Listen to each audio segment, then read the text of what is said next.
Hello everyone, myself Sneha Chaudhary, a first year MBA student in NIMS Kalyani. In this particular video, I'll be talking about कि last के 3.5-4 महीने में मैंने कैसे अपना score improve किया। आई कैन स्टिल रिमेंबर कि 21 जनवरी में मेरा क्लास 11th का फुल टेस्ट आ रहा था, फुल सिलेबस का टेस्ट आ रहा था ऑन LNDP में। तो on that I scored 588। Then 9th February मेरे क्लास 12th का पूरा सिलेबस आ रहा था, I scored 509 in that. And then full syllabus I think 23rd February को मैंने दिया था, and on that I scored 512। धीरे धीरे लाइक 512 के बाद आई स्कोर 534 एंड धीरे धीरे इट स्टार्टेड इम्प्रूविंग। मैंने लाइक अभी तो टिल दिस टाइम मेरा ऑलमोस्ट 70% तो सिलेबस कंप्लीट हुआ होगा और 30% फिर अभी भी बाकी था। मैंने अपना सिलेबस कंप्लीट किया था अराउंड 25 मार्च। लेकिन क्या किया था, मैंने जनवरी से लेके सिलेबस कंप्लीशन को most of the time allot करती थी, बट रिवीजन भी करती थी। तो बेसिकली क्या होता है कि 25 मार्च तक मेरा सिलेबस एक बार कंप्लीट हो गया था along with a proper round of revision. And revision करना बहुत इंपॉर्टेंट है। लाइक आप मान लो कि फरवरी तक सिलेबस कंप्लीट हो जाता है आपका, but you are not revising it along. क्या होगा कि आप मोस्ट ऑफ द चैप्टर्स भूल चुके होगे। जब आप फरवरी के एंड में आप फिर से खोलोगे ना किताब, लाइक चलो रिवाइज करते हैं, most of the things will be like कि क्या है, फिर से आपको लगेगा कि नया है। तो इसीलिए क्या है कि स्टार्ट रिवाइजिंग। जितना भी आपने पढ़ा है अभी आप रिवीजन को भी टाइम दो, सिलेबस कंप्लीट करना है उसको भी टाइम दो, एंड क्वेश्चन प्रैक्टिस को भी टाइम दो। तो अभी के टाइम पे 3 चीज़ें बहुत ज़्यादा इंपॉर्टेंट है, syllabus completion, revision and question practice. Last के महीनों में balancing this 3 things help me to score like 690 in the final test. मैंने स्टार्ट किया था LNDP में 588 से, and in the last test I can still remember वो 672 पे आया था। I started improving. पहले तो मैंने क्या किया कि सारे चैप्टर्स लिख लिए जो मेरे बाकी है। जो मेरे वीक चैप्टर्स हैं उनको भी अलग से लिखा। लाइक हो गए मेरे कंप्लीट हो गया, लेकिन मेरे वीक है और कुछ ऐसे थे जो कि मेरे स्ट्रॉन्ग चैप्टर्स है, सबको लिख लिया। उस हिसाब से उनको टाइम अलॉट किया। एंड आई फाउंड आउट कि मेरा केमिस्ट्री बहुत वीक है। ऑर्गेनिक के बेसिक क्वेश्चन भी मुझसे सॉल्व नहीं होते थे। जनवरी के एंड की बात कर रही हूँ मैं। फिर मैंने ऑर्गेनिक को मोस्ट ऑफ द टाइम देना स्टार्ट किया। पहले सारे लेक्चर्स लिए, देन उनको क्लास नोट से पहले रिवाइज करती थी, एंड देन मैं NCERT लाइक मैंने NCERT ऑर्गेनिक का पढ़ना स्टार्ट किया था आई थिंक लास्ट ऑफ फरवरी से। एंड एग्ज़ाम आते आते हर एक चैप्टर मैंने ऑलमोस्ट 3 से 5 बार पढ़ लिया होगा। इतना लाइक मुझे पता था कि मेरा ऑर्गेनिक बहुत वीक है। उसमें मेरे लाइक ऑर्गेनिक केमिस्ट्री में मेरे मार्क्स ही नहीं आते थे LM के टेस्ट में, बहुत बहुत कम आते थे DLP में। तो मुझे समझ में आ गया कि नहीं, इसको इम्प्रूव करना है। फिजिक्स के लाइक रे ऑप्टिक्स जैसे चैप्टर्स एंड कुछ चैप्टर्स थे जो मेरे बहुत वीक थे, तो उनको मैं मल्टीपल टाइम्स रिवाइज करती थी। फॉर्मूला सीट्स बना लिए, उनको रिवाइज करती थी। तो क्या था कि I try to balance it out. Revision को भी साथ में लेके चलना था। सिलेबस ऑलमोस्ट 30% बाकी था, लाइक 3 साढ़े 3 महीने में वो भी कंप्लीट करना था, रिवीजन भी करना था, टेस्ट भी देने थे। And I started writing full syllabus test from 20 March. Daily एक टेस्ट, डेली एटलीस्ट एक टेस्ट देती थी।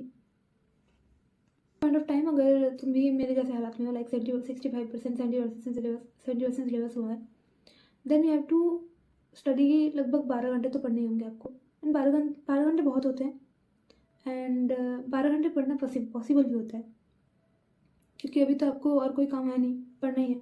तो यू कैन मैनेज इट। ना तो आपको कॉलेज जाना है, ना आपको स्कूल जाना है। अभी मोस्ट ऑफ द स्टूडेंट्स के बारे में बात कर रही हूँ। तो you can at this point of time आप क्या करो कि अपने स्ट्रेंथ्स एंड वीकनेस को अच्छे से क्लासीफाई कर लो।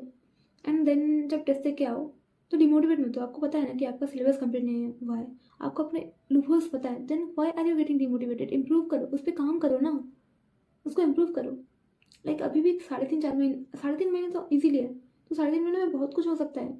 मेरा स्कोर लाइक 3.5 महीने में देखो तो 500 से 672, can you imagine? And finally I score 690 and everything is possible. भी बहुत ज़्यादा रिग्रेट होता था कि काश मैं और अच्छे से पहले पढ़ लिया होता मैंने। लेकिन मतलब कुछ दिनों बाद मुझे पता चला कि this is not the right thing. तो ऐसा होता था कि जब भी मुझे रिग्रेट होता था, जब भी मुझे बुरा लगता था, I used to listen to some Sanskrit mantras. मुझे बहुत मतलब इतना शांति देता है ना।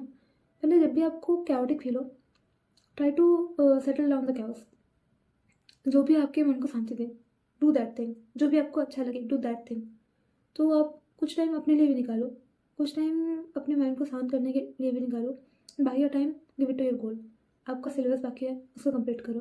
Revision is very important, question practice is also very important, and test analysis भी बहुत ज़्यादा इंपॉर्टेंट है। तो ये सारी चीज़ों को बैलेंस करो, अपने माइंड को शांत रखो, एंड लाइक आपको ये चीज़ बताना चाहिए कि मुझे इस साल करना है, लेकिन पूरा जी जान लगा देंगे एंड विल इंक्रीज।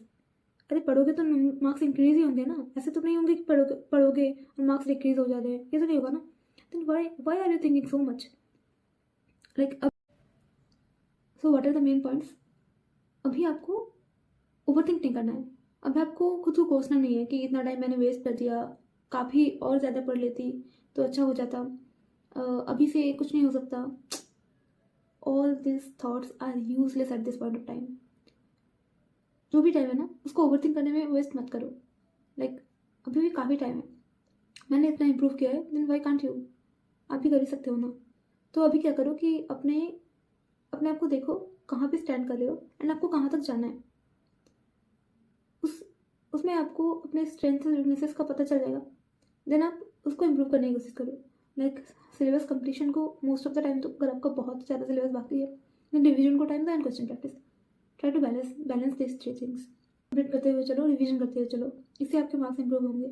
एंड जो भी लाइक आपको पता है क्वेश्चन का आंसर लेकिन फिर भी गलत हो रहा है, तो कुछ पैटर्न होंगे ना, किस टाइप के क्वेश्चन गलत हो रहे हैं, किस टाइप का गलती हो रही है, तो उसको एनालाइज करो। ऐसे करके मार्क्स इंप्रूव होंगे, एंड मार्क्स इंप्रूव होंगे धीरे धीरे, तो देखना कॉन्फिडेंस भी आएगा। एंड अभी से आपको घिसना पड़ेगा, there is no other way. Like अभी अगर 3.5 महीने हैं, then put you everything in it, believe me the result will be remarkable. Then जब आपका ऑलमोस्ट 90% सिलेबस कंप्लीट हो जाए, start writing a full test frequently. Like मेरा सिलेबस कंप्लीट हो रहा है 25 मार्च को, एंड मैंने स्टार्ट किया था एवरीडे फुल टेस्ट लिखना 20 मार्च से। And then like it boost your confidence. Like 20 मार्च को जो मैंने फुल टेस्ट लिखा था ना, उसमें आई थिंक 654 आए थे मेरे। Then in last 45 days I think मैंने 55+ फुल टेस्ट लिख दिए होंगे, एंड कुछ पार्ट टेस्ट भी लिखे होंगे उस पेज।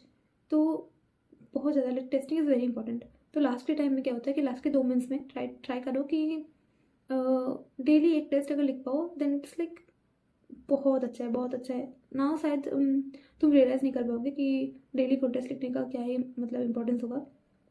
मैंने खुद किया है, and believe me the result is remarkable. Like अगर मैं उस टाइम पे डेली फुल टेस्ट नहीं लिख रही होती, तो शायद मेरा इतना ज़्यादा मार्क्स इंप्रूव नहीं हो चुका होता। तो ट्राई करो कि जल्दी थोड़ा सा अच्छे पेस में सिलेबस कंप्लीट करो रिवीजन के साथ, एंड डेली फुल टेस्ट दो। लास्ट की 45-50 डेज में तो डेली फुल टेस्ट देने की कोशिश करो।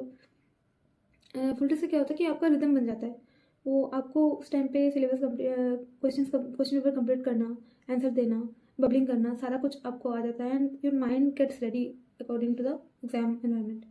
तो क्या है कि लास्ट के टाइम पे टेस्टिंग पे ज़्यादा इंपॉर्टेंस देना है, इसीलिए जितना भी आपको भी जो 1.5-2 महीने है ना, उसमें ज़्यादा टाइम आप सिलेबस कंप्लीशन को दे दो। देन लास्ट के मंथ्स में फुल टेस्ट लिखो, देन उसको एनालाइज करो, एंड मैंने बस यही किया था, and the result is in front of you.